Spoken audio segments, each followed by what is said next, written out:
Habermas 2006-cı ildə hər kəsi heyrətə salan bir çıxış eləyir. Postsekulyar cəmiyyət anlayışını atır ortaya.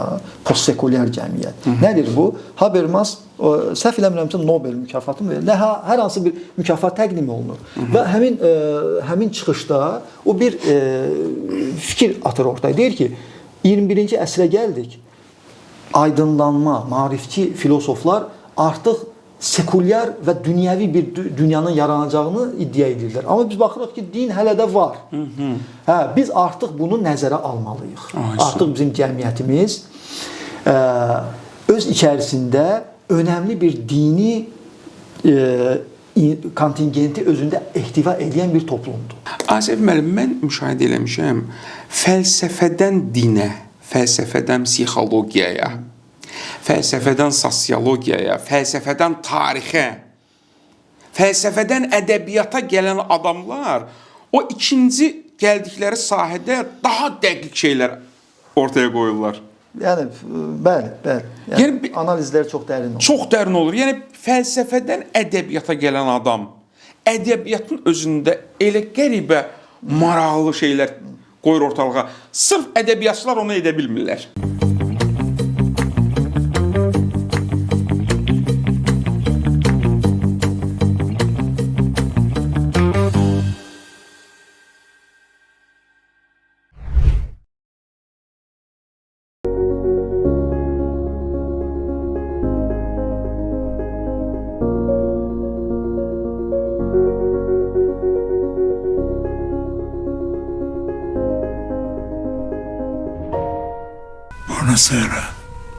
Buonasera. Sən axı özün yaxşı bilirsən ki, bu çaya görə mən şəxsən Şri-Lankaya uçmuşam. Yaxınlarımız şu, əziz insanlarımız şu. Xahiş edirəm, Don. İcazə verin bu çayın satışını təşkil edək. Hacı Şay, imtina edilməyəcək təklif.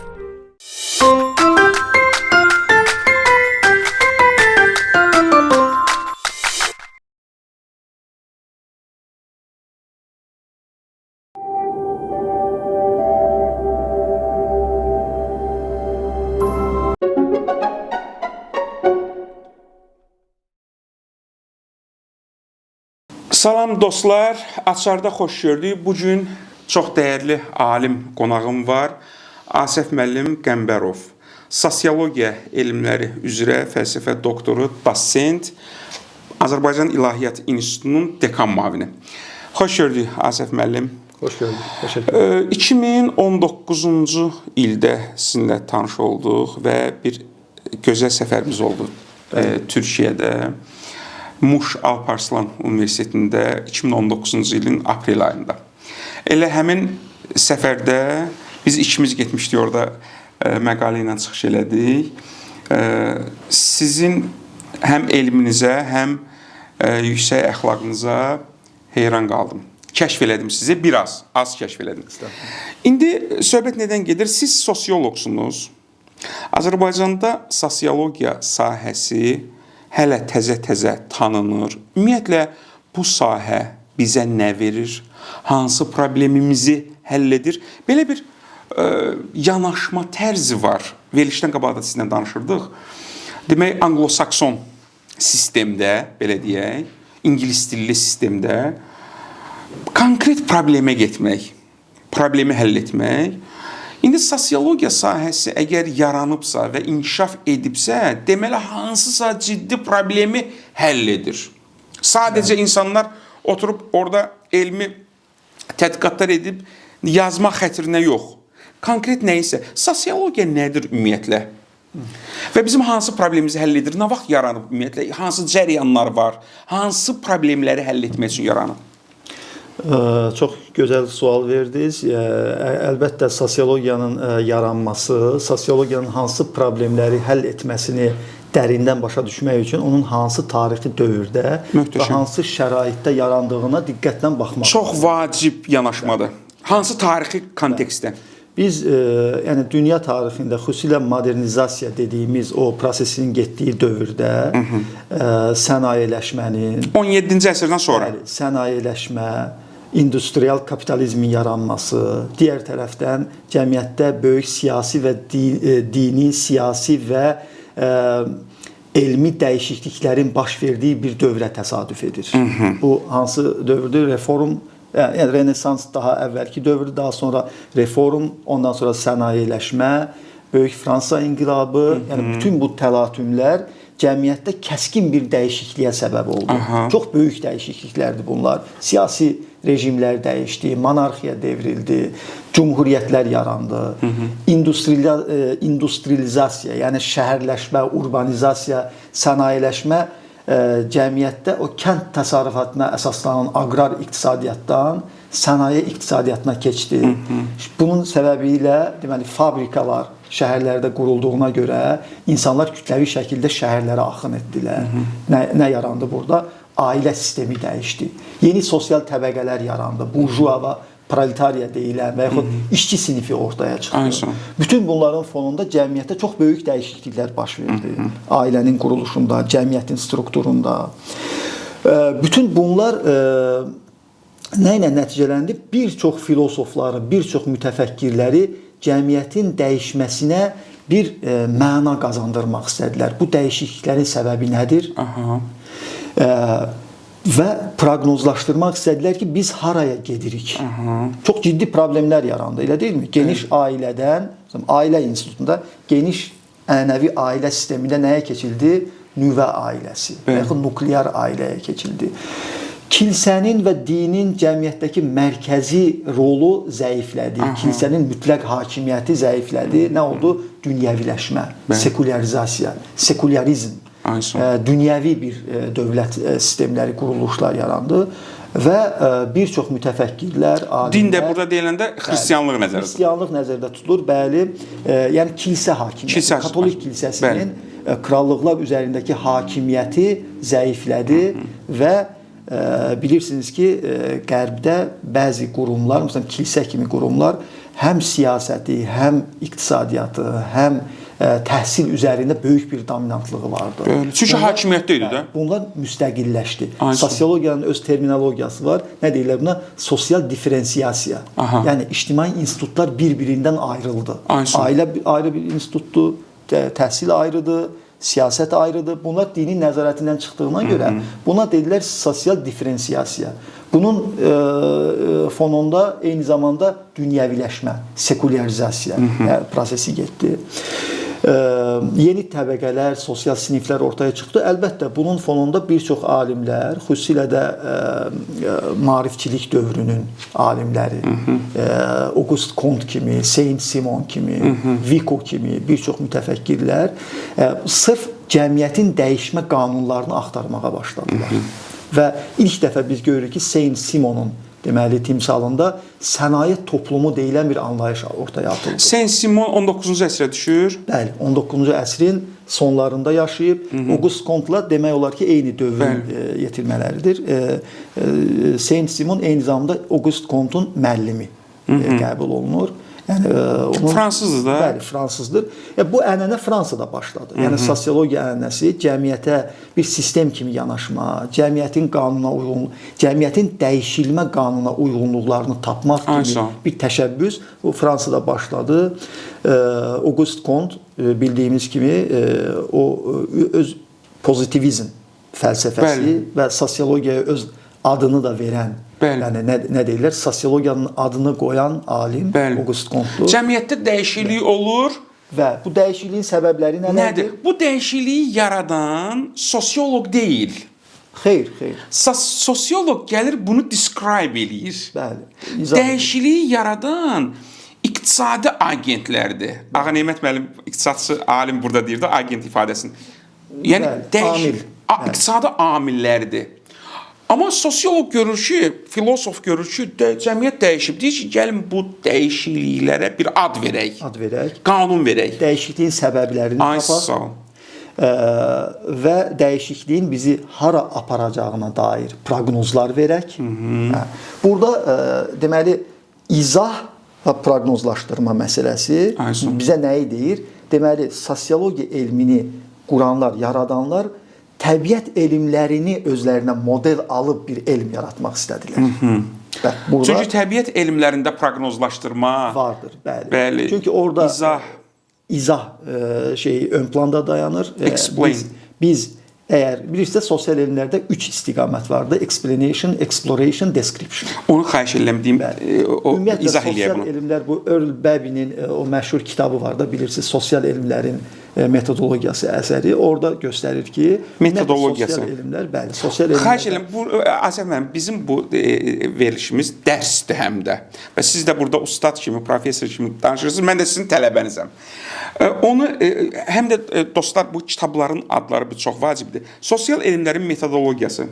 Bəli. Müəllifi Earl Babbey olmalıdır, səhv eləmirəmsə. Earl Babbey. Deməli, burada sosial elmlərin metodlarına görə 3 isti məqsədlər. Sosial elmlərin məqsədi nə olmalıdır? Sosial elmlər hansılardır deyə bilərik, bir dənə ümumi. Biz burada nəzərdə tuturuq sosiologiyanı, psixologiyanı, iqtisadiyyatı, ondan sonra antropologiyanı, etnografiyanı.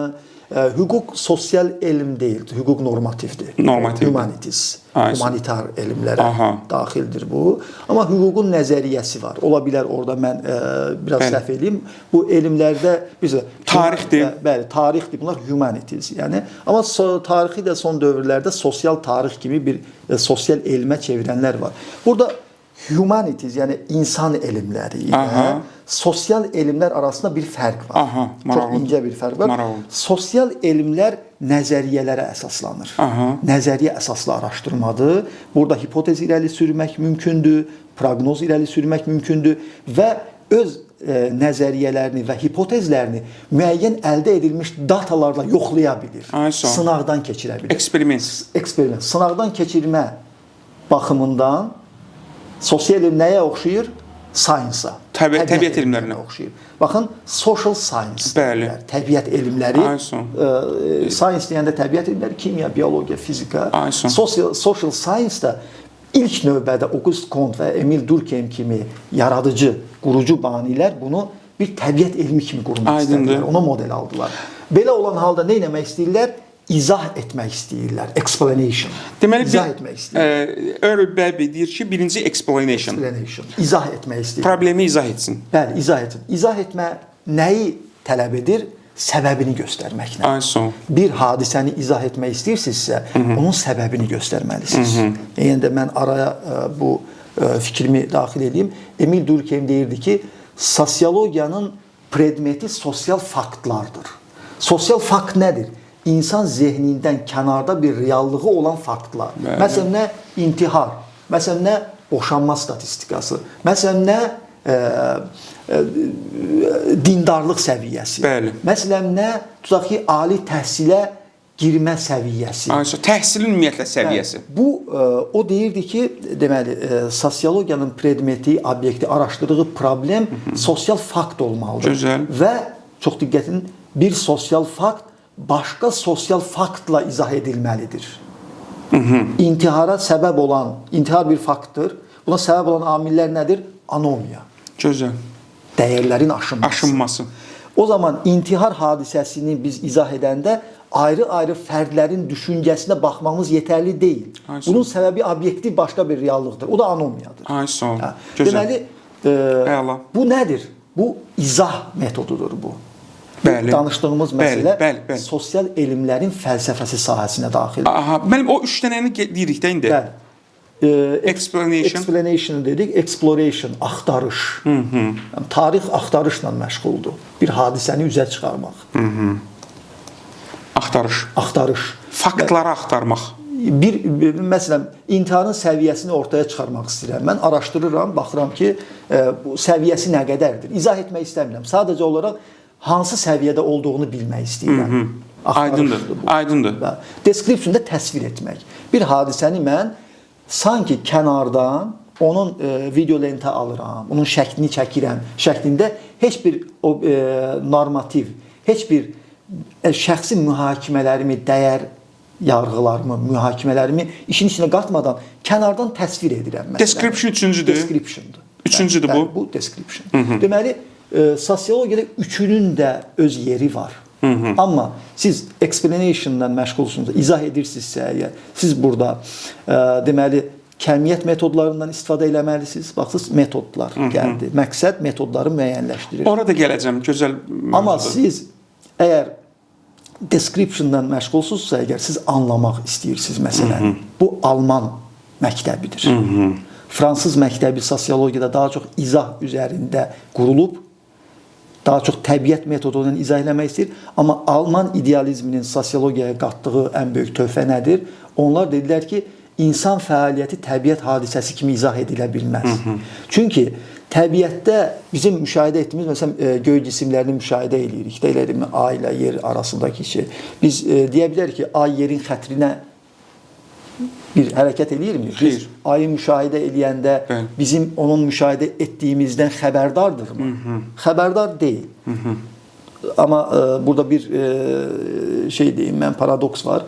Atom altı deməli nəzəriyyələrə düşdükdə orada molekullar, elektronlar sanki onları kimsə izləyir, buna xəbərdarmış kimi hərəkət eləyirlər. Fizikada belə şey var, amma makro aləmdə elə bir şey yox.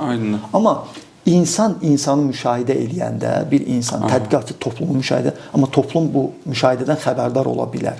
Bundan təsirlənə bilər. Ona görə də alimlər dedilər ki, xeyr, biz burada eyni zamanda sosial hadisənin, sosial hərəkətin mənasını başa düşmədən izah edə bilmərik.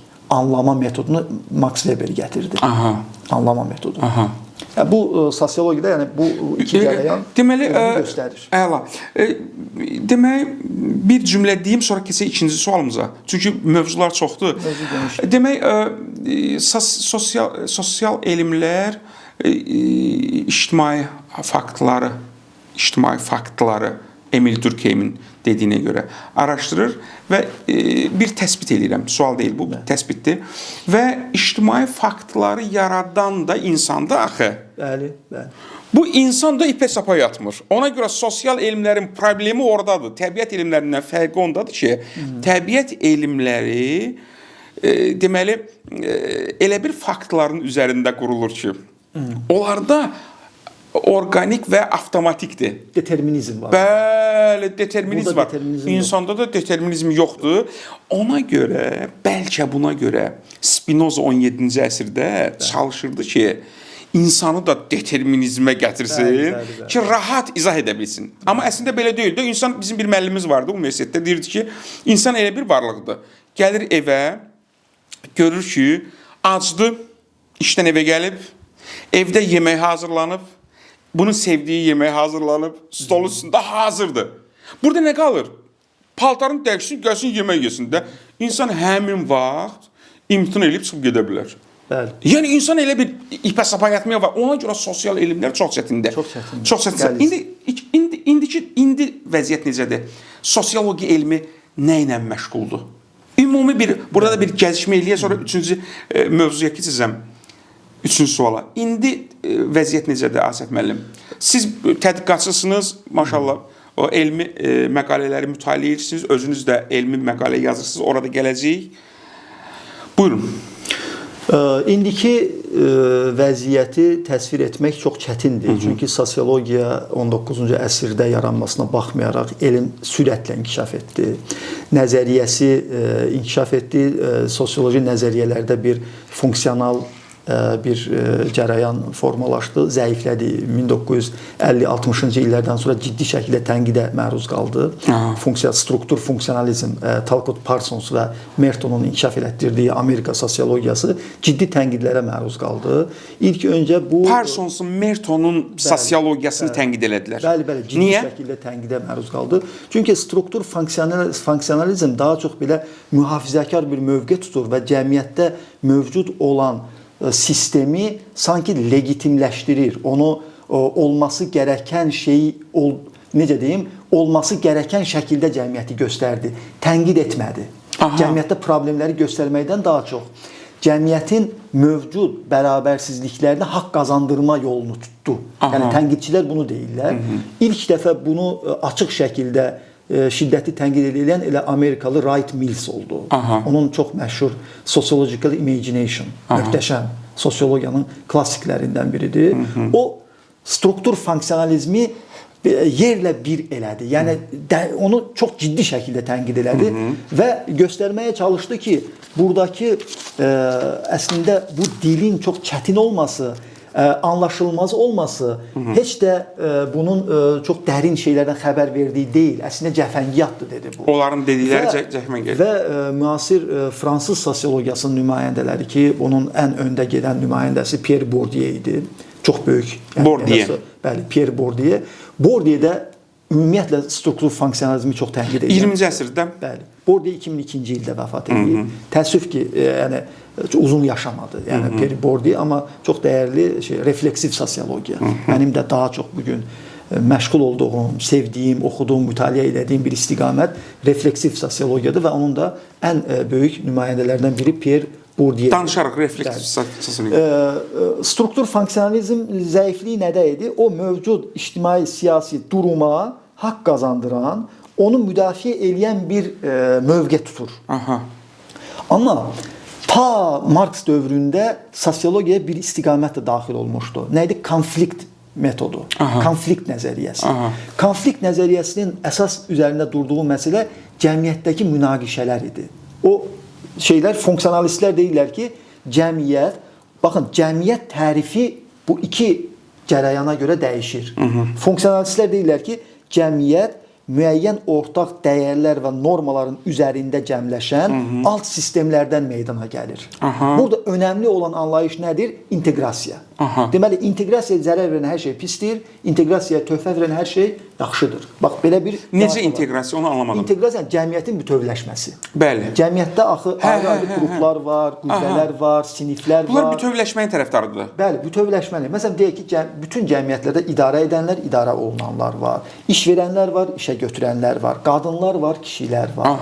Tabe olanlar var. Yəni, iqtisadi cəhətdən zənginlər var, yoxsullar var. Funksionalizmin buna yanaşması mühafizəkardır. Yəni, hər kəsin öz yerində haqq etdiyini alır. Bərabərsizliklər haqq edilmiş bir mövqedədirlər. Amma konflikt nəzəriyyəsini, münaqişəni əsas götürənlər deyirlər ki, bərabərsizliklərin bir çoxunda dominantlıq var. Yəni, zehni, yəni həm inzibati, həm də intellektual bir dominantlıq var. Bəlli sinif öz doğrularını başqa sinifə qəbul elətdirir. Burada qeyri-bərabərlik var və haqsızlıq var. Bunun üzə çıxarılması kimin roludur? Bu münaqişə üzərində dayanır. Wright Mills'dən tutun da gəlir bu Frankfurt məktəbi, tənqidi sosiologiya, Pierre Bourdieu'nin refleksiv sosiologiyası. Eyni istiqamətdə hamısı. Bəli, bunların ortaq cəhəti budur. Cəmiyyətdə bərabərsiz bir sinif bölünməsi var. Cəmiyyətdə kiçik bir azlığın çoxluq üzərində haqsız, amma onlara qəbul elətdirdiyi bir ideologiya var. O ideologiyanın ifşa edilməsi, o ideologiyanın tənqid edilməsi, görünməyənin göstərilməsi. Bu, belə bir mövqe tutdular və burada da bunlar nə ilə məşğuldur? Burada sinif araşdırma, sosial təbəqələşmə nəzəriyyələri buradan çıxır. Ondan sonra ideologiya tənqidi. Bütün o Frankfurt məktəbi, Mannheimin ideologiya şeyi, Adorno'dur, sonra Gramsci'nin o mədəniyyət hegemoniyası. Hegemoniya. Nədir hegemoniya? Hegemoniya deyir ki, bir azlıq çoxluq üzərində sadəcə inzibati və iqtisadi güclə onları öz dominantlığı, hakimiyyəti altına ala bilməz. Mədəni hegemoniya lazımdır. Mədəni hegemoniya nədir? Mədəniyyətlə, ədəbiyyatla, fəlsəfə ilə insanları inandırmaq lazımdır ki, onlar müəyyən qayda-qanunlara tabi olsunlar. Aydındır. Bəzən bu qayda-qanunlar o çoxluğun ziyanına da ola bilər. Amma onlar onu ideologiya kimi mənimsəyəndən sonra onlar bundan razılaşırlar. Bu cərəyanın ən böyük filosoflarının biri Noam Chomsky'dir. Chomsky, bəli, Amerikalı. Bütün həyatı, deməli, o filosofdur. Eyni zamanda sosioloji analizlərdə çox dərindir onun. Bəli. Onun çox önəmli təsbitləri var. Yadımda qalanlardan biri budur. Deyir ki, təzyiqlə cəmiyyəti tutmaq çox qısa müddətlidir. Amma manipulyasiya ilə onları eləmək ideologiya ilə daha uzun ömürlüdür. Ayşə. Yəni bunun üçün nə lazımdır? Gramsci'nin dediyi mədəniyyət hegemoniyası. Mədəniyyət hegemoniyası. Mədəni hegemoniyası. Bu mədəniyyət hegemoniyası yanaşması, Asif müəllim, o bayaq dediyimiz tənqid olunan funksionalizmin əksinə gedir də. Bəli. Bunlar fərqli. Bunların əsas məqsədi sinif bölünməsi,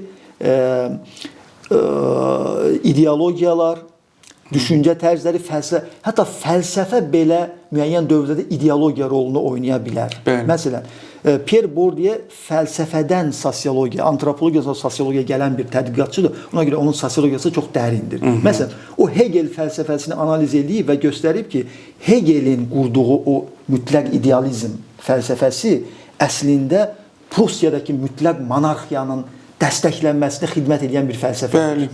Yəni müəyyən dövrdə Prusiya hakimiyyətini dəstəkləyirdi də. Dəstəkləyirdi. Bəli, onun fəlsəfəsi əslində müəyyən bir dövrün şeyi. Amma Hegeldən bir çox gözəl bir anlayışı da almışıq.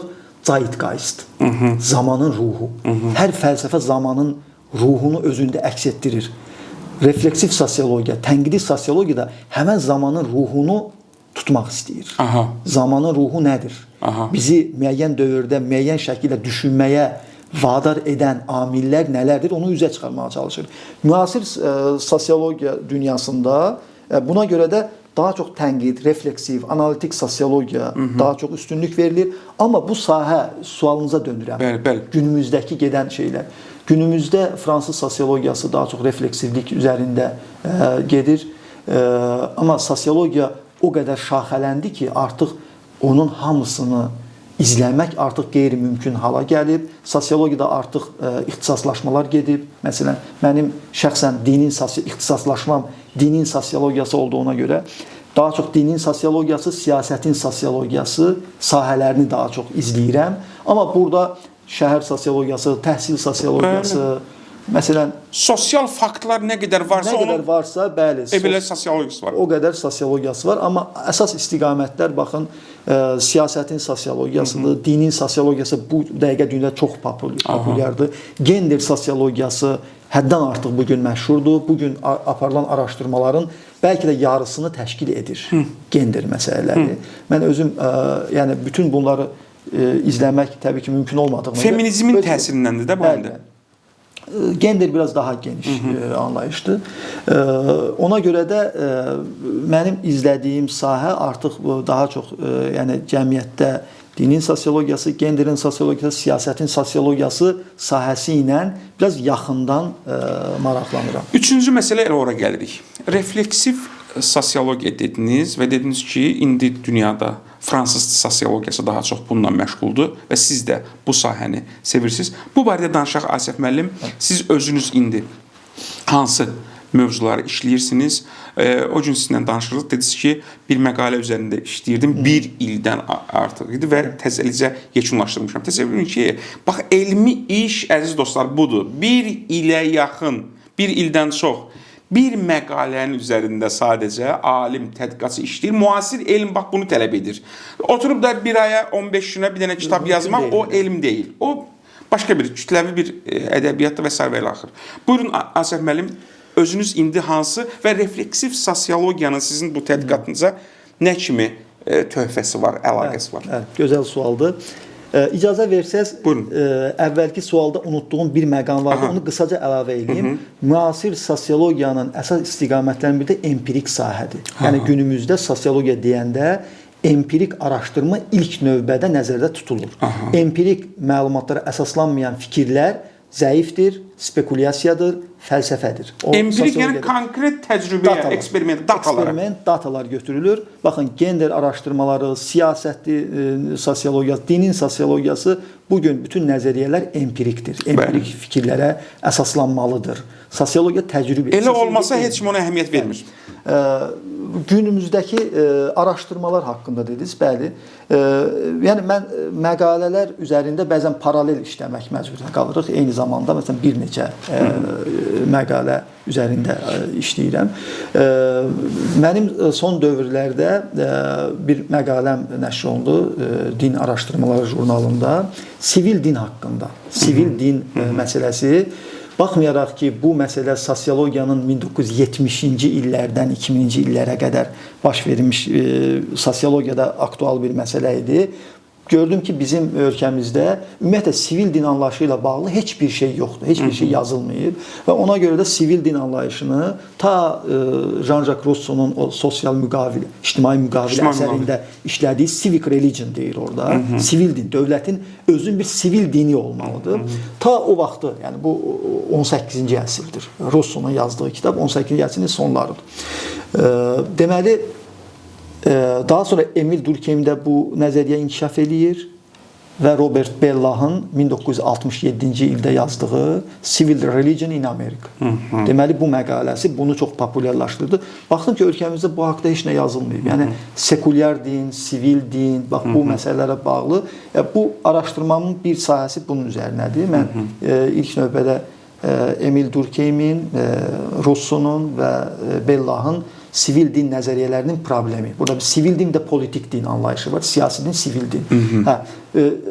Bunun üzərində çalışmam davam eləyir. Növbəti mərhələdə sivil din nəzəriyyəsini yazmağa çalışdım. Bir də Azərbaycanda sivil din haqqında başqa bir məqalədə yazmaq istəyirəm, planlamışam və elmi işdə vermişəm bəzi tələbələrimə. Azərbaycan sivil dini çalışsınlar. Həm orta məktəb səviyyəsində, həm yəni orta məktəb tarix dərsliklərində sivil din, bir də Azərbaycanda sivil din. Yəni bu siyasətin sosiologiyası ilə əlaqəli məsələ. Din sosiologiyası, siyasətin sosiologiyası. Bəli. Yəni mənim doktorluq işimdə Azərbaycanda din, dünyəvilik və siyasət. Yəni bu çox qəliz mövzudur. Bəli, bu mövzu üzərində işləmişəm. Əsas dünyəvilik nəzəriyyələri, dünyəvilik nə zaman yarandı, hansı formaları var, Azərbaycan dünyəvilik hansı formada tənzimlənir və s. Yəni ona görə din sosiologiyası, siyasətin sosiologiyası bir-biri ilə sıx bağlıdır, əlaqəlidir. Sizin qeyd etdiyiniz o uzun zamanda işlədiyim məqalə isə boşanma və abort praktikalarına insanların münasibətini öyrənməyə yönəlmiş bir araşdırmadır. Azərbaycanda, bəli. Bu araşdırmanın datalarını mən başqa bir araşdırma şirkətinin nəticələrini götürüb bunun üzərində işləmişəm. 2000-ə yaxın bir respondent üzərində bir araşdırma aparılıb. Onların datalarını götürüb üzərində statistik analizlər aparılır. Dövlət şirkətidir bu? Xarici şirkətdir. Xarici şirkətdir. Bəli, xarici şirkətlərdir. Onlar Avropa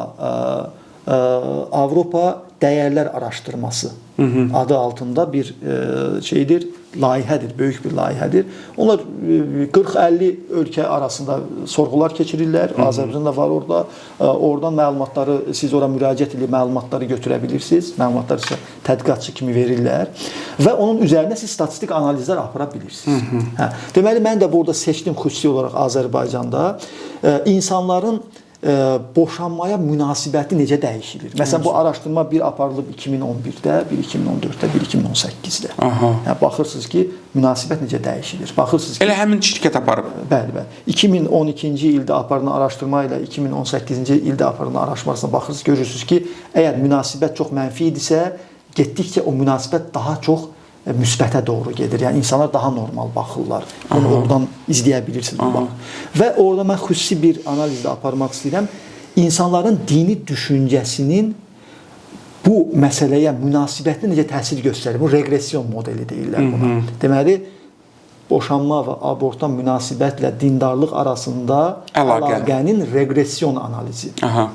Regressiya analizi bizdə deyirlər.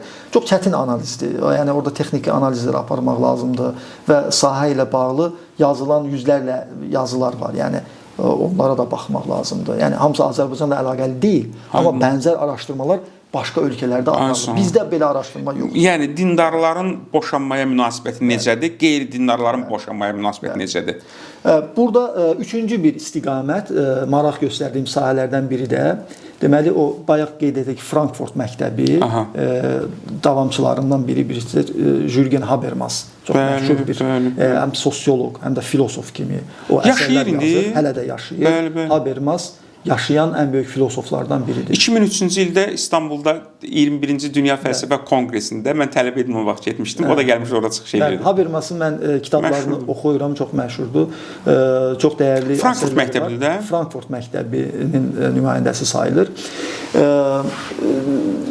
Habermas 2006-cı ildə hər kəsi heyrətə salan bir çıxış eləyir. Postsekulyar cəmiyyət anlayışını atır ortaya. Postsekulyar cəmiyyət. Nədir bu? Habermas səhv eləmirəmsə Nobel mükafatı mı verir? Hər hansı bir mükafat təqdim olunur.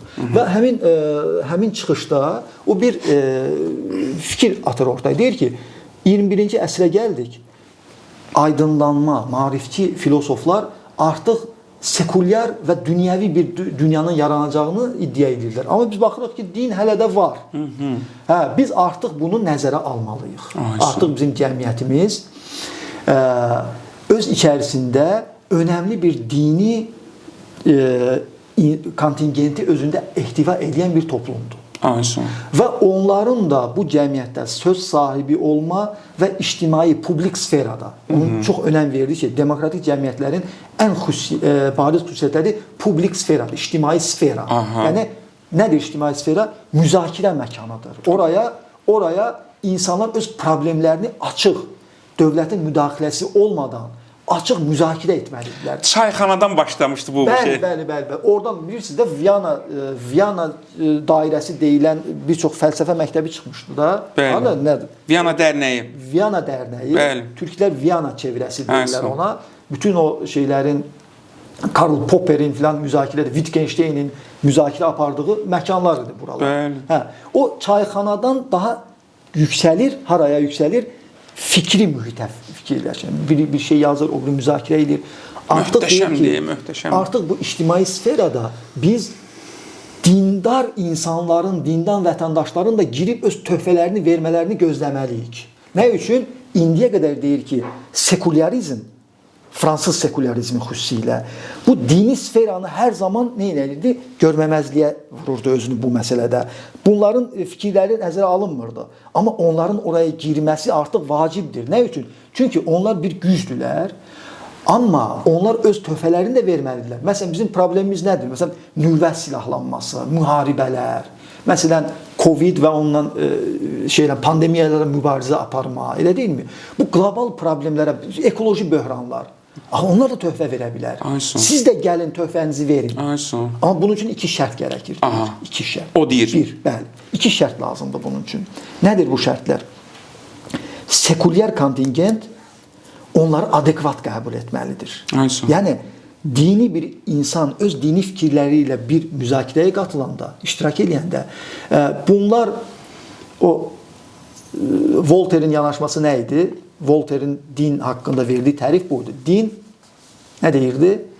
Xurafatın bir formasıdır. Artıq biz bunu belə qəbul edə bilmərik. Çünki bu bir reallıqdır. Artıq bizim hüququmuzda dini bir etiqad azadlığı kimi qəbul edilib. Deməli, siz buna artıq belə baxa bilməzsiniz. Bu da adekvat bir dünya görüşüdür. Biz onları qəbul etməliyik. İctimai müzakirələr. Baxın, bizdə də bu problem var. Müzakirə yoxdur. Paralel sferalar yaranıb bizdə. Necə açacaq? Deyə açacağım məsələni. Deməli, sekulyar kontingent, fəlsəfə, ədəbiyyat, siyasi müzakirələr. Biz onu artıq irtica kimi, mürtəci bir fikir kimi kənara atmamalıyıq. Onu qəbul etməliyik. Amma burada dini kontingent üzərinə düşən vəzifə nədir?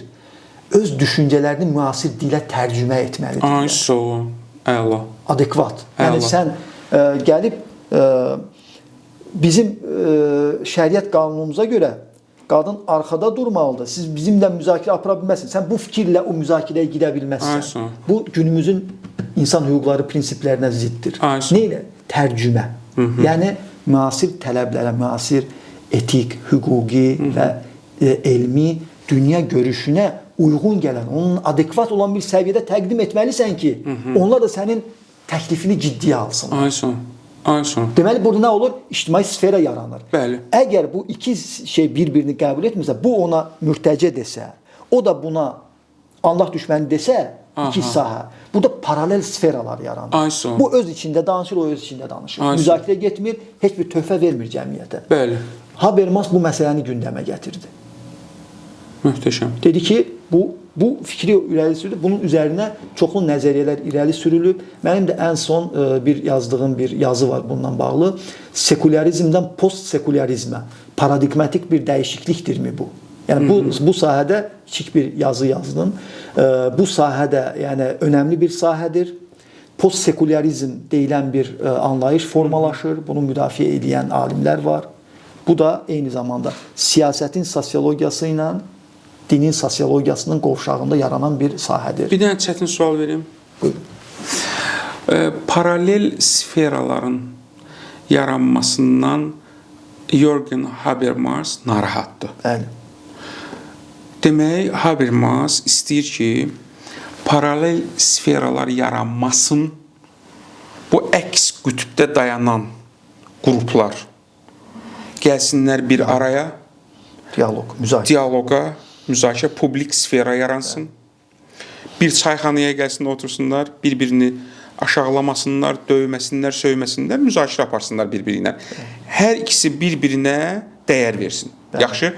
Bunun nəticəsində cəmiyyətdə harmoniya yaranırdı. Bunun nəticəsində konfliktlərdən uzaqlaşırıq. Bunun nəticəsində cinayətlərin sayı azalır. Çünki cinayəti yaradan səbəblərdən biri də ideoloji əsaslardır. Bu ona pis deyir, o buna pis deyir, sən düz yolda deyirsən, o düz yolda deyir və nəticədə böyük maştabda cinayətə də səbəb ola bilir. İndi çətin sual budur. Bu prosesin yaranması Fransa dövlətinə, misal üçün, siyasi baxımdan siyasətçilərin xoşuna gəlir, yoxsa yox? Bir mənalı olaraq xoşlarına gəlmir. Bu İncə məsələ idi bu biraz. Bu tənqidi sosiologiyadır. Burada eyni zamanda bilirsincə, bu əslində vətəndaş cəmiyyətinin gücləndirilməsidir. Vətəndaş sivil cəmiyyətin nə qədər müzakirə güclü olsa, nə qədər açıq müzakirə olsa, sivil cəmiyyət o qədər güclənir. Sivil cəmiyyətin güclənməsi o deməkdir ki, mərkəzi hakimiyyətin qabağındakı güc daha da qüvvətlənir. Bəli.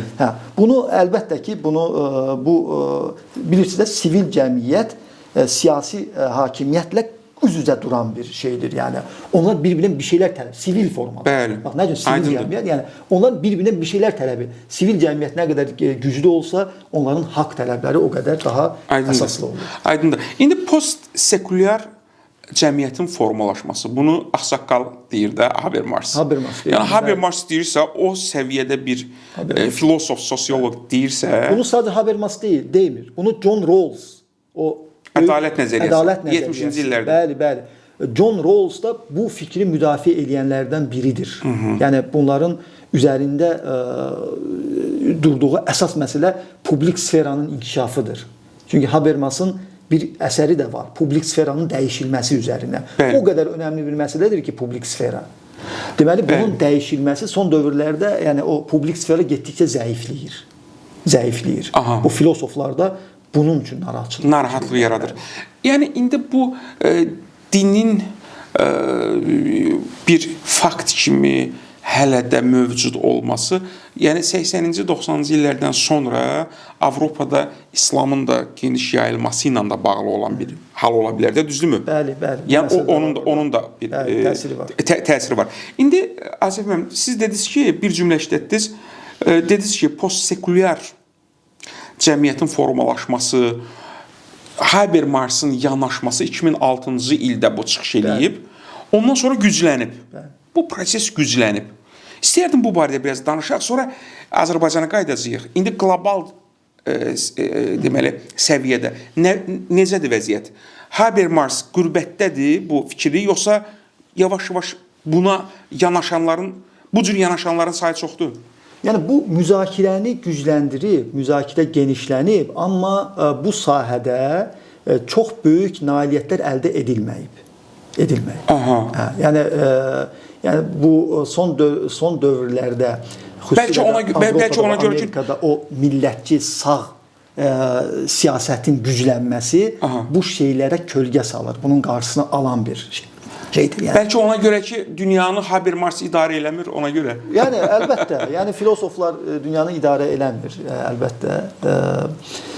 Mənim, əlbəttə, bu biraz dünya siyasətini yaxından izləyərək burada bir şey söyləmək lazımdır. Amma mən ümumiyyətlə müzakirələrə baxanda görürəm ki, Habermasın o tərcümə fəaliyyəti ilə bağlı dediyi məsələ var. Bunu çox problemə çevirirlər ki, burada siz müəyyən dinlərin o otantikliyinə zərər verən bir reform tələbi var burada. Aynen. Yəni siz özünüzü dəyişdirin. İndi dəyişmək istəyirikmi? Ayso. Dəyişmək istəyirikmi? Yəni o mühafizəkar Aynen. öz dəyərlərindən keçmək istəyirmi? Keçə bilmir. O zaman o da səni qəbul etmir. Baxın Fransada Əlcəzairdən məsələn Fransaya immiqrasiya eləyib gedib. Bəli. 3 dənə xanımı var. Ayso. Fransa dövləti neynəsin bunu? Birinə yaşayış şey verir. Nə deyirlər ona? İzni. Hə, icazət verir. O birilərinə vermir. Mənim hüquqlarıma bu ziddir. Ayso. Neynəsin? Aydın. Yəni onu qəbul etsə, o zaman öz hüquqları məsələsi var burada. Yəni bu belədir də, çətindir. Yəni bu hər ikisinin üzərinə müəyyən vəzifələr düşür və insanlar öz mühafizəkar dünya görüşündən də rahat-rahat əl çəkmək istəmir. Bayaq Bourdieu haqqında çox gözəl bir cümlə işlətdiniz. Dediniz ki, Bourdieu fəlsəfədən sosiologiyaya gəlib. Ona görə dərindir. Çox dərin. Asif müəllim, mən müşahidə eləmişəm. Fəlsəfədən dinə, fəlsəfədən psixologiyaya, fəlsəfədən sosiologiyaya, fəlsəfədən tarixə, fəlsəfədən ədəbiyyata gələn adamlar o ikinci gəldikləri sahədə daha dəqiq şeylər ortaya qoyurlar. Yəni bəli. Yəni analizlər çox dərin olur. Çox dərin olur. Yəni fəlsəfədən ədəbiyyata gələn adam ədəbiyyatın özündə elə qəribə maraqlı şeylər qoyur ortalığa. Sırf ədəbiyyatçılar onu edə bilmirlər.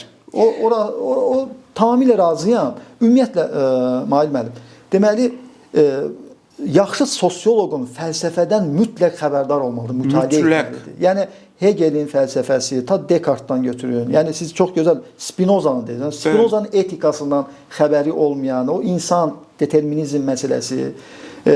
Məsələn, biz din sosiologiyasından dedik, siyasətdən danışdıq. Siz mənim Spinoza'nın kitabı nə idi?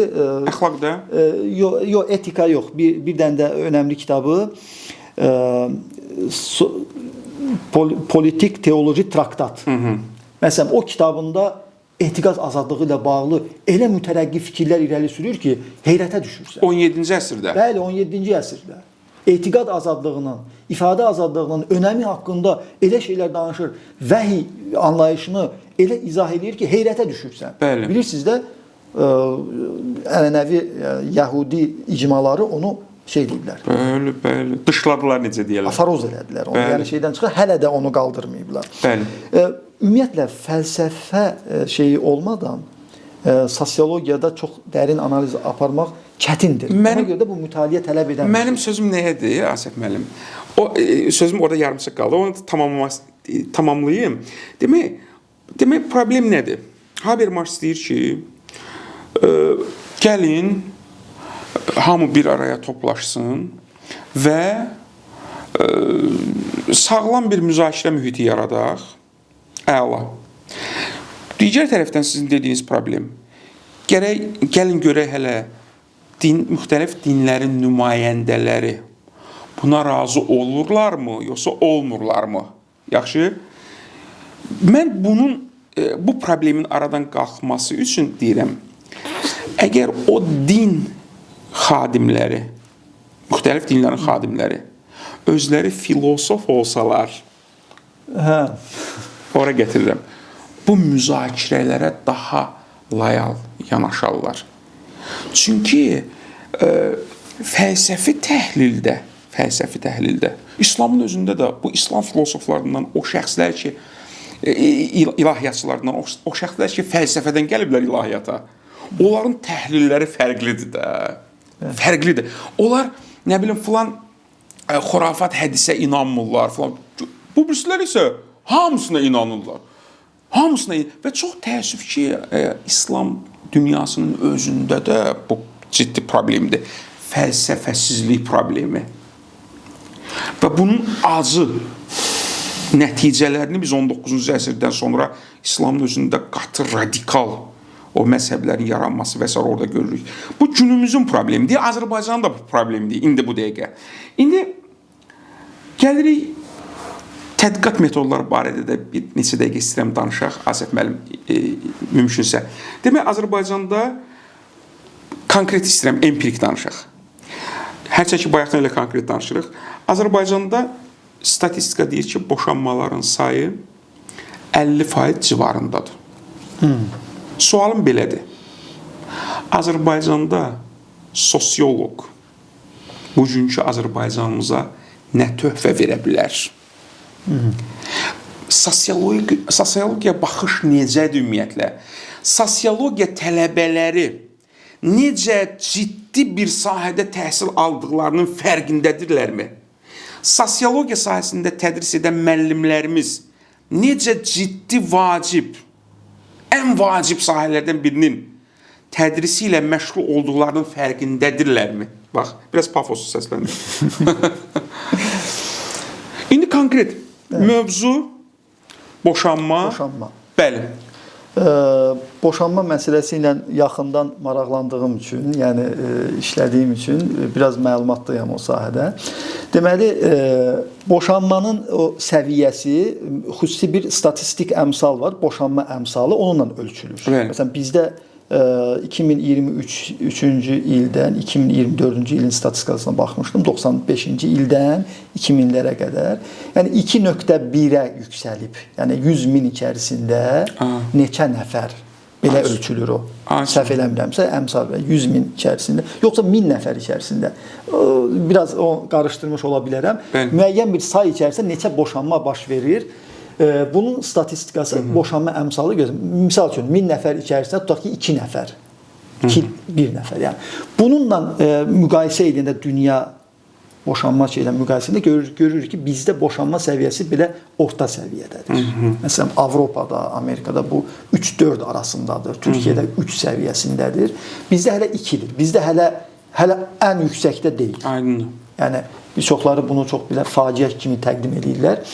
Demirəm, yaxşı bir şeydir bu. Amma bu proses modernləşməkdə, sənayeləşməkdə olan ölkə üçün gözlənilən bir faktdır. Bəli. Yəni bizim ölkəmiz müasirləşir, qloballaşır. İnsanlarımızın aldığı təhsil müddəti uzanır. İnsanlar karyerada irəliləmək istəyir.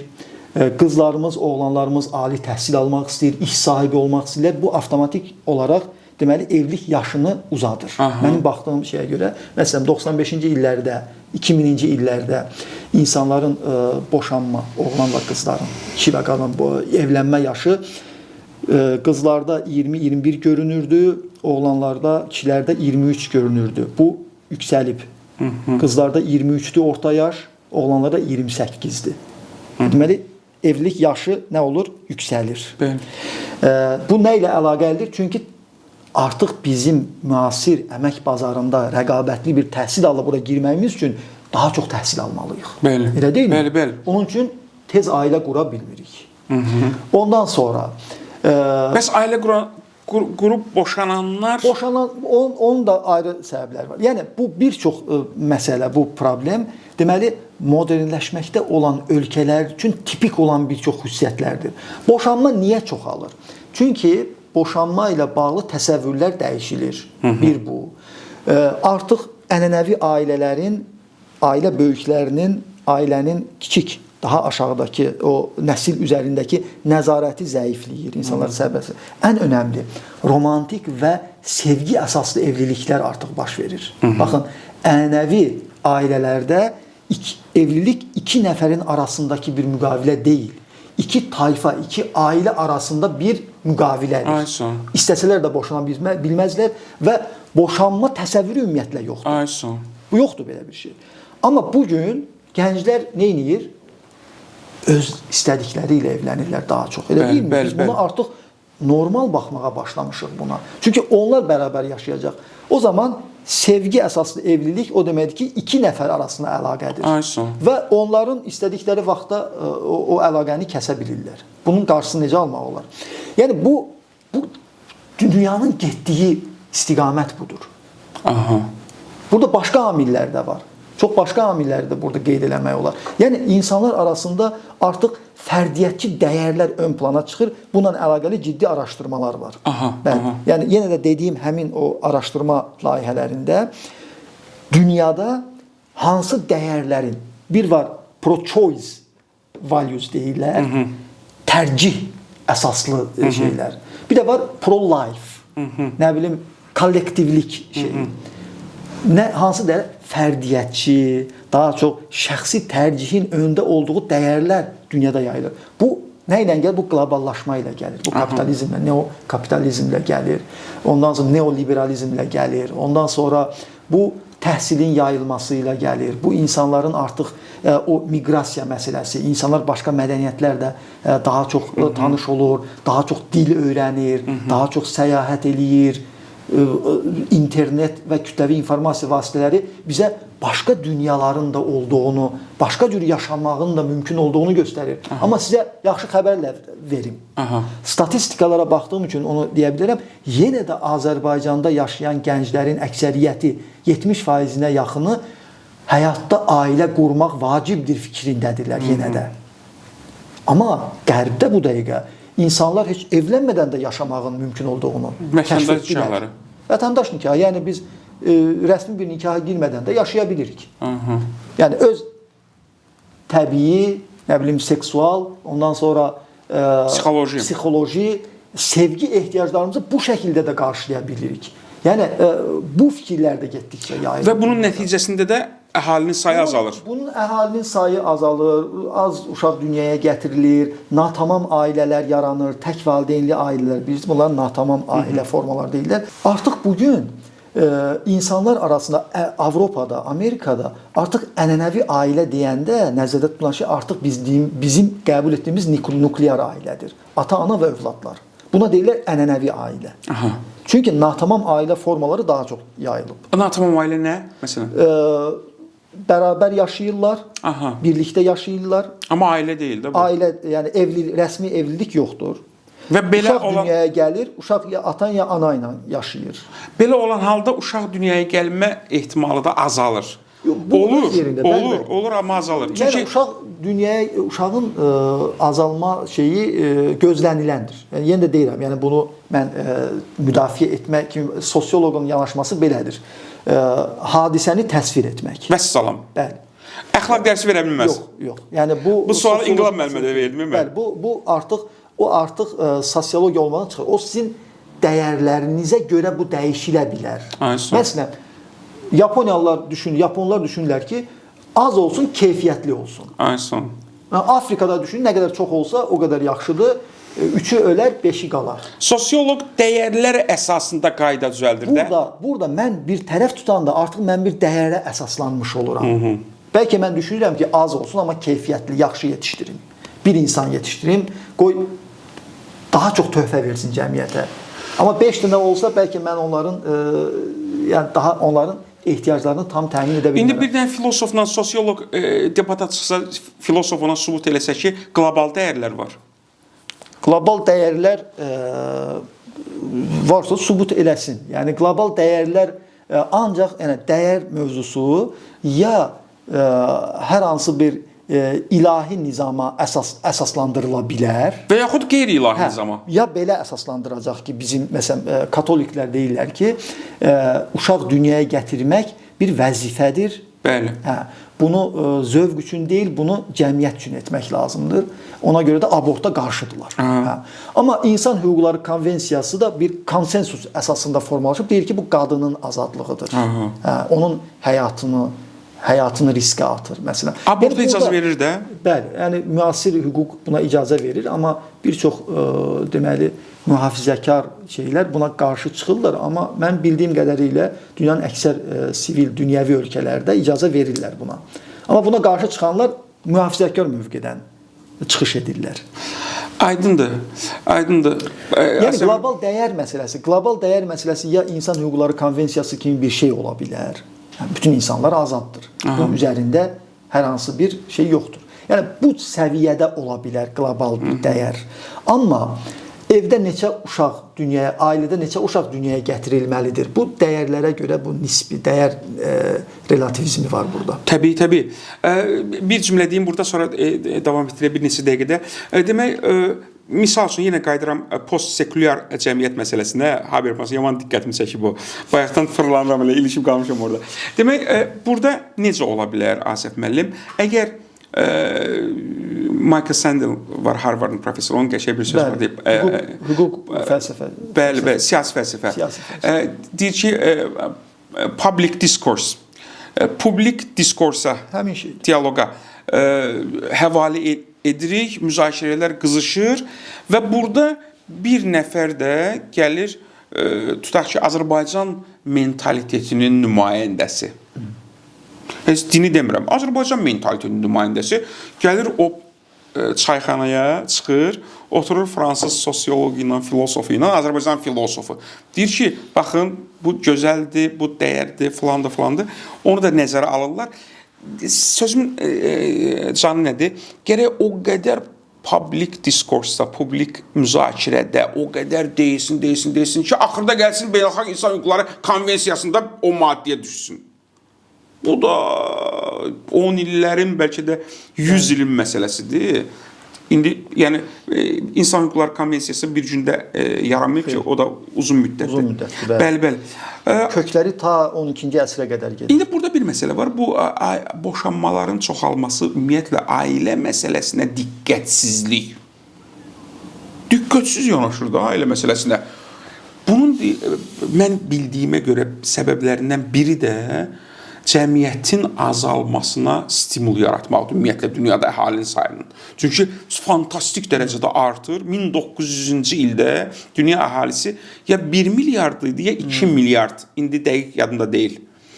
100 ilə bu bir neçə dəfə artdı. İndi əgər belə getsə artım, bir 100 ildən sonra da indiki əhali sayı 8 milyarddır da, bunu 5 dəfə artıraq, bu 40 milyard nəfərə çatacaq. Yaxşı, bu 40 milyard nəfərə resurslar kifayətli, təbii resurslar, nə bilim, hələ su müharibələri və s. və ilaxır. İlk dəfə bunu statistik Malthus bu nəzəriyyəni irəli sürmüşdür. Əhali nəzəriyyəsi. Bəli, Malthus, bəli. Maddi resurslar deyir ki, riyazi üsulla artır, amma əhali deyir ki, aritmetik şəkildə artır. Bu müəyyən dövrdən sonra Malthusun məşhur bu nəzəriyyəsidir bu. Amma Mahir müəllim, mən gördüyümüz budur ki, dünyanın öz gedişatı belədir, özünü tənzimləyir. Elə ölkələr var ki, oradan əhalinin sayı azalır. Bütün Avropa İttifaqı. Avropa İttifaqı. Demək olar ki, hamısında əhali ya azalır, ya da dayanıb yerində. Amma harada artır əhalinin sayı? Çində, Hindistanda. Çində də artıq onu Hindistanda, bir də Afrikada. Əsasən Afrikada artır. Belə bir problem var. Yəni hansı yerdə, harda ki maddi resurslar daha azdır, səhiyyə aşağıdır, təhsil aşağıdır, orada artır, amma baxırsan ki dünyanın daha inkişaf etmiş, yəni dırnaq arası deyək də belə iqtisadi baxımdan, yəni ölkələrdə bu proses gedir. Bu mən düşünmürəm ki, bu düşünülmüş formadadır. Sadəcə dünyanın gedişatı, qloballaşma, modernizasiya özü bu dəyərləri bizə aşılayır. Yəni bugün bir Azərbaycan ailəsində 5 uşaq yetişdirmək çox ağır bir prosesdir. Bu heç kim valideynlər üzərində belə bir yükü qoya bilməz. Biz istəyirik ki, uşaqlarımız yaxşı təhsil alsın, sağlam böyüsünlər, yaxşı qidalansınlar, keyfiyyətli böyüsünlər. Siz bunun evdə 2 nəfər işləsə belə, siz ən çox 2 uşağı siz bu şəkildə yetişdirə bilərsiniz. Bu avtomatik insanları bu düşündürür. Ona görə də bu məsələ indi uzun məsələdir. Bizim kimi cəmiyyətlərdə bu son dövrlərdə abortların artmasına təsir göstərdi. Ciddi şəkildə təsir göstərdi. Aydındır. Azərbaycan tədqiqat metodları barədə 2-3 dəqiqə, düzdür 2-3 dəqiqəlik söhbət deyil bu. Hər hansı bir mövzuda sosioloq tədqiqat aparır, bunu İnqilab müəllimə də bu sual verdim. Əsas hansı metodlardır? Daha asan və dünyada qəbul olunan, Amma bilinsin ki, bu eksperiment aparıb bu adam, tədqiqat aparıb 1000 respondentdən, 2000 respondentdən, 500 respondentdən burada bir say fərqi varmı, yoxsa yoxmu? Empirik metodologiya Bəli. gedir. Yəni empirik metodologiyadan başqa metod varmı? Var. Yəni empirik metodologiya daha çox kəmiyyət metodlarıdır, statistikaya, rəy, yəni survey deyirlər ingiliscədə, yəni data toplama şeyi. Data toplamanın da ya tədqiqatçı özü bir araşdırma modeli, sampling, bir nümunə yaradır, onun üzərinə apır, ya da ki, hazır statistikalardan istifadə edir. Bir də şeylər var, keyfiyyət metodları var da. Keyfiyyət metodları nədir? Fokus qruplar. Bu çox gözəl, son dövrlərdə çox istifadə edirlər bu metoddan. Yəni, bu 7, 8, 10 nəfərə qədər kiçik bir respondent qrupu ilə bir məsələdə ətraflı, dərindən müzakirə aparmaq. Bu bir metoddur. Başa düşdüm, o 7-8 nəfəri necə seçirlər? Onun üçün bir şey vardı. Məsələn, mən tələbələrin fikrini öyrənmək istəyirəm bu məsələdə. Bir tələbə qrupu. Aydındır. Boşanmış insanların ən çox hansı səbəbdən boşandılar? Məsələn, tanıdığım, 10 nəfər boşanmış xanım və yaxud kişi tapıram, hər biri ilə ayrıca otururam, söhbət edirəm onlarla, danışıram. Bu da məqbuldur. Bəli, bu bir araşdırma metodudur bu. Aydındır. Buna deyirlər keyfiyyət metodu. Keyfiyyət metodu nədir? Keyfiyyət metodu kiçik bir miqyaslı olan, amma ətraflı və dərin araşdırmadır. Siz orada hər şeyi öyrənə bilərsiniz o nəfərdən ki, əsas problem nə idi burada? Fokus qruplar apara bilərsiniz. Siz burada iştiraklı müşahidə metodundan istifadə edə bilərsiniz. Antropoloq gedir, bir kiçik bir qəbilə içərisində, bir tayfa içərisində 6 ay yaşayır və müşahidə aparır. Hər şeyi qeyd edir. Antropoloji metod deyirlər buna və yaxud iştiraklı müşahidə metodu deyirlər. Bir də bizim bildiyimiz empirik metod. Tarixi bioqrafik metod da var. Məsələn, Max Weber'in Protestant əxlaqı və kapitalizmin ruhu. Bu nədir? Bu sosiologiyanın və din sosiologiyasının əsas. Bu fəlsəfi metoddur da bu artıq. Bu tarixi bioqrafik metoddur. Bəli. Yəni bu da faktlara əsaslanır təbii ki. Bəli, burada faktlar var, amma buradakı faktlar daha çox ideal tiplərə əsaslanır. İdeal tip yanaşması. İdeal tip nə deməkdir? Bəlli bir fenomeni müəyyən xüsusiyyətlərinə görə ayıraraq onu bir fakta çevirmək. Məsələn, protestant əxlaqı nədir? Protestant əxlaqı dünyəvi işləməyi ibadət səviyyəsinə yüksəltmiş bir davranış formasıdır. Bəli. Bunun etik tərəfi var. Yəni Allahın gözündə mən seçilmiş ola bilməm üçün mən iqtisadi həyatda uğur qazanmalıyam. Bu etikaya malik olan insanların hərəkəti olur protestant etikası. Kapitalizm ruhu nədir? Xeyir kar əldə etmək. Bəli. Bunlar arasındakı bənzərliyi araşdırır və görür ki, həqiqətən də protestant etikasının inkişaf elədiyi bölgələrdə kapitalizm daha sürətli inkişaf edir. Deməli, protestant etikası buna təsir edir. Bu necə analizdir?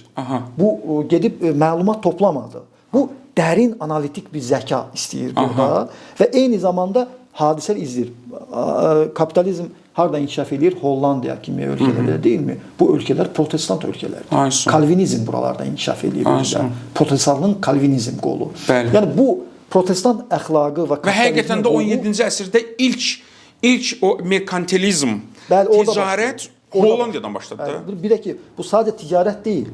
Burada sərmayənin yığılması, kapitalizmin əsası nədir? Sərmayənin yığılıb onun yenidən ticarətə daxil dövriyyəyə salınması. Sərmayə yaxşıdır. Yığılır. Yaxşıdır. Sərmayə yığılır. O çox uzun məsələdir. Amma bu Max Weber'in bu araşdırması sosiologiyanın klassiklərindən biridir. Yəni kanundur. Yəni qanun əsərlərdən biri sayılır. Amma bu kəmiyyət metoduna əsaslanmır. Bu keyfiyyət metodudur. Gəldik kəmiyyət metoduna. Kəmiyyət metodu bildiyimiz bu rəy sorğusu və yaxud anket metodu dediyimiz burada statistik bir araşdırma aparmaq üçün minimal, mənim oxuduğum metodoloji kitablarında minimal say 40'dır. Yəni bir araşdırma, bir statistik bir analiz aparmaq üçün ən azı 40 respondentin 40 case olmalıdır. 40 minimumudur bu, amma maksimumu artıq onun öz düsturu var. Siz düsturu belə onun xüsusi bir düsturu var. Artıq bu avtomatik şəkildə olur. Məsələn, mən Bakı şəhəri üzərində bir araşdırma aparmaq istəyirəm. Əhalinin təxmini sayını deyirəm ki, tutaq ki 500 min nəfər mənim ümumi əhalimdir, araşdırma obyektimdir. Həmin düsturu yazanca sizə 95%lik dəqiqlik üçün sizə bir rəqəm verir. Deyir ki, məsələn, siz burada 650 nəfərlə araşdırma aparmalısınız. Həmin 650 nəfəri artıq siz təsadüfi seçmə, sampling, yəni seçmə cəmini çıxarmanın metodları var. Burada seçmə, deməli, təsadüfi seçmə metodundan istifadə olunur. Bizim ölkəmizdə aparılan araşdırmalarda mən baxıram ki, daha çox təbəqəli klaster təsadüfi seçməsi, çox mərtəbəli klaster təsadüfi seçməsi. Bu şəkildə aparırlar. Daha sonra müəyyən bir say əldə edirlər, sonra həmin adamlarla görüşüb ondan məlumatı toplayırlar. Sizin üçün minimal say dedim 40-dır, amma əlbəttə 40-la çox ciddiyə alınmaz. Bir 100-200 nəfər üzərində ən azından bir rəy toplamaq lazımdır ki, onun üzərində bir analiz aparasınız. Amma burada rəy toplamaq işin, mən tələbələr həmişə deyirəm bunu, işin ən asan tərəfidir. Önəmli olan araşdırmanın dizaynını yaratmaqdır. Araşdırma dizaynı. Nədir bu? Nəyi araşdırırsan? Tədqiqatçı 3 suala cavab verməlidir. 3 suala. 1. Nəyi araşdırıram? Predmet, problem. Araşdırdığım mövzu bir problem təşkil etməlidir. Nəyi araşdırıram? Problem nədir? Sual nədir? Sual nədir? Nəyi bilmək istəyirsən? İnanın ki, elmi işi müdafiə edib gələn iddiaçıya sual verirsən ki, nəyi araşdırdın? Cavab verə bilmir. Nə araşdırdın sən burada? Nəyi üzə çıxartdın? Hansı problemi, hansı sualın cavabını verdin? Sualı yoxdur ümumiyyətlə. Sualı yoxdur. Yəni bir mövzu götürüb onu yazıb. Araşdırma deyil bu. Nəyi araşdırırsan? Nə üçün araşdırırsan? Məqsəd. Nə demişdik? Exploration, explanation, description. Məqsədin nədir burada? Nə üçün? Məqsədi də müəyyənləşdirirsə metod. Necə araşdırırsan da metodologiyanı müəyyənləşdirir. Nə sualı, nə üçün sualını eləyir, müəyyənləşdirir. Nə üçün araşdırma sualını da necə araşdırmanı müəyyənləşdirir. Elə problem qoya bilərsən ki, onu ancaq Weber kimi onu bioqrafik metodla araşdıra bilərsən. Elə sual qoya bilərsən ki, onu ancaq necə cavablandıra biləcəksən, kəmiyyət metodu ilə araşdıra bilərsən. Eynən. Çox təşəkkür edirəm Asif müəllim. Çox möhtəşəm danışdınız. Mən doymadım. Kaş dönə-dönə ola bu verilişlər, bu söhbətlər. Azərbaycanda elmin populyarlaşdırılması məsələsi vacib məsələdir. Biz bu sahədə çox geridəyik, təəssüflər olsun. Bizim alimlərimizi cəmiyyətimiz tanımır. İndi bu cəmiyyətin günahıdır, yoxsa alimlərin günahıdır, bilmirəm. Bəlkə də hər ikisinin, bəlkə də heç birinin başqa yerdə də günah. Amma bu vacibdir. Artıq müasir dönəmdə, sosial şəbəkələr dönəmində alimlərimiz cəmiyyətdə, xüsusilə sosioloqlarımız bunu haqq edirlər. Cəmiyyətdə bir ictimai xadim kimi, bir ictimai müəllim kimi, demirəm əxlaq müəllimi, amma hər halda bir müəllim kimi çıxış etməlidirlər və danışmalıdırlar. Bəli, ziyalıların rolu var, ziyalıların məsuliyyətləri var, o məsuliyyətlərini yerinə yetirməlidirlər.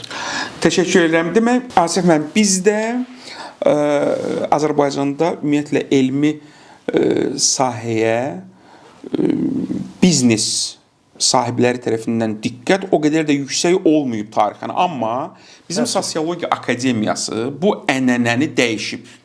Bu stereotipi dəyişib və bizim 5 sponsorumuz var. Sosiologiya Akademiyasının və Açar layihəsinin. Onların birincisi başda Saloğlu Mebeldir. Saloğlu Mebel barədə uzun-uzadı danışmağa ehtiyac yoxdur. Çünki nömrə 1-dir və keyfiyyətdə çox yüksəkdir və artıq regional deməli bazara çıxıb, regional Azərbaycan brendi kimi beynəlxalq sferada özünü göstərib. Saloğlu Mebeldən sizə çatacaq hədiyyədir. İkinci sponsorumuz Tayqa Ticarət şəbəkəsinin məhsulu olan Hacı çaylarıdır. Təşəkkürlərimizi bildiririk burada bütün sponsorlarımıza. Üçüncü sponsorumuz Minibos uşaq bezləridir. O da Azərbaycan brendidir. O da artıq qlobal bazara çıxıb satışa ixrac edirlər. Dördüncü sponsorumuz Katsan qrupdur. Katsan boyaları həm inşaat boyalarıdır, həm də mebel boyalarıdır. Bu da Azərbaycan brendidir. Burada istehsal olunur. Və 5-ci sponsorumuz Zeni Parfum deməli mağazalar şəbəkəsidir. keyfiyyətdə çox yüksəkdir. Bunu alanlar bilir. Artıq neçə illərdir Azərbaycan bazarında özünü göstərib. Biz bütün sponsorlarımıza təşəkkür edirik ki, Azərbaycanda elmin populyarlaşdırılmasına öz töhfələrini verirlər. Var olun Asif müəllim, çox sağ olun bir daha. Sağ olun. Dəyərli dostlar, siz də sağ olun, bizi hövsələ ilə dinlədiniz. Bizi izləmədə davam edin. Sağ olun, var olun.